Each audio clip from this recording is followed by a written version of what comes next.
Kwashiorkor adalah bentuk malnutrisi yang disebabkan oleh defisiensi asupan kalori dan protein yang biasanya juga mengalami defisiensi berat.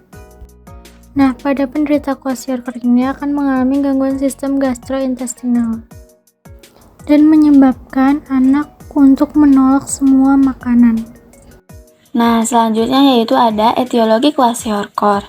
Yang pertama yaitu ada hipoalbuminemia, yang kedua ada edema, yang ketiga penurunan imunitas, yang keempat dermatitis, yang kelima anemia, yang keenam apatis, dan yang ketujuh yaitu terjadi penipisan pada rambut. Selanjutnya ada patofisiologi. Kwashiorkor ditandai dengan edema parifor pada seorang yang penderita kelaparan.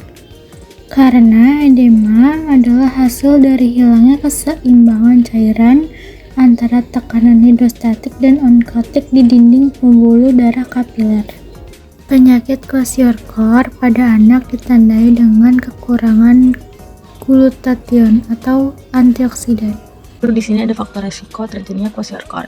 Yang pertama yaitu adalah kondisi yang mengganggu penyerapan protein seperti cystic fibrosis. Nah, cystic fibrosis ini merupakan penyakit genetik yang menyebabkan lendir-lendir di dalam tubuh ini menjadi kental dan lengket. Akibat lendir yang menyumbat saluran pembawa enzim pencernaan dari organ pankreas ke usus halus, jadi si tubuh penderita tidak dapat menyerap nutrisi makanan seperti protein. Lalu yang kedua ada perubahan pola makan atau pengolahan alergi susu pada bayi dan anak. Bisa terjadi pada anak atau bayi yang mengalami alergi susu, lalu keterbatasan pengetahuan orang tua mengenai pergantian susu atau alergi, sehingga sebaiknya tetap melanjutkan pemberian ASI pada bayi dan anak sehingga tidak terjadi kekurangan nutrisi. Selanjutnya yang ketiga ada pasokan makanan terbatas selama kerusuhan politik. Akibat dari kerusuhan politik akan berdampak kepada ekonomi negara. Jika ekonomi negara mengalami krisis moneter akan menyebabkan kenaikan harga barang seperti bahan makanan, sumber energi, dan protein. Contohnya ayam, daging, telur.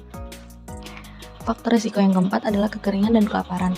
Kekeringan juga akan berdampak kepada aktivitas manusia seperti ternak. Apabila ternak mengalami kekeringan, maka akan berdampak pula kepada hewan ternak yang akan dijual, sehingga terjadi kenaikan harga yang tidak mampu akan menjadi kelaparan. Lalu selanjutnya ada infeksi yang mengganggu penyerapan protein. Itu sama halnya seperti yang sudah dijelaskan di awal tadi. Keenam adalah diet rendah protein. Apabila seseorang mengurangi kadar protein akan menyebabkan kekurangan nutrisi, sebab protein merupakan zat gizi mikro utama yang berperan penting dalam memberi energi. Hal ini akan menyebabkan seseorang mengalami gangguan nutrisi seperti kwashiorkor. Selanjutnya ada parasit seperti cacing usus. Cacing usus ini merupakan contoh parasit yang akan hidup di dalam usus halus yang merupakan tempat penyerapan makanan dan nutrisi. Sehingga apabila parasit seperti cacing ini hidup di dalam usus, maka akan mengganggu proses penyerapan nutrisi. Faktor resiko yang ke-8 adalah pendidikan buruk tentang nutrisi yang tepat. Kurangnya pengetahuan dan pemahaman mengenai pentingnya protein bagi metabolisme tubuh manusia. Kurangnya edukasi juga seputar gizi yang berperan dalam busung lapar, ataupun kurangnya pengetahuan tentang metode pemberian makanan yang sehat merupakan salah satu faktor resiko terjadinya kwashiorkor.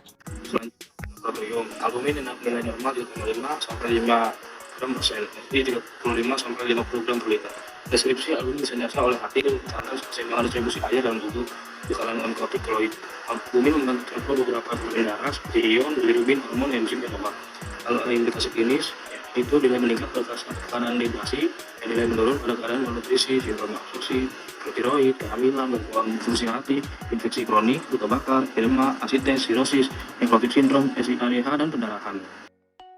WHO menggunakan 3 ukuran klinis, lingkaran atas MOHC, skor berat untuk tinggi atau panjang, dan adanya epiting, edema, simetris.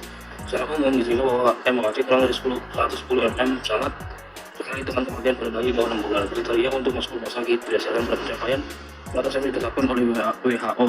Riwayat nutrisi, riwayat medis masa lalu, riwayat vaksinasi, dan riwayat keluarga juga penting untuk diketahui dari pasien yang diduga malnutrisi. Nah, di sini ada tata laksana terapi. Yang pertama mengobati atau mencegah hipoksemia, yang kedua mengobati atau mencegah hipotermia, yang ketiga mengobati atau mencegah dehidrasi, yang keempat memperbaiki ketidakseimbangan elektrolit, yang kelima mengobati atau mencegah infeksi, yang keenam memperbaiki defisiensi mikronutrien, yang ketujuh mulai memberi makan dengan hati-hati. Yang kedelapan, mencapai pertumbuhan kejar-kejaran. Yang kesembilan, memberikan stimulasi sensorik dan dukungan emosional dan mempersiapkan tindak lanjut setelah pemulihan.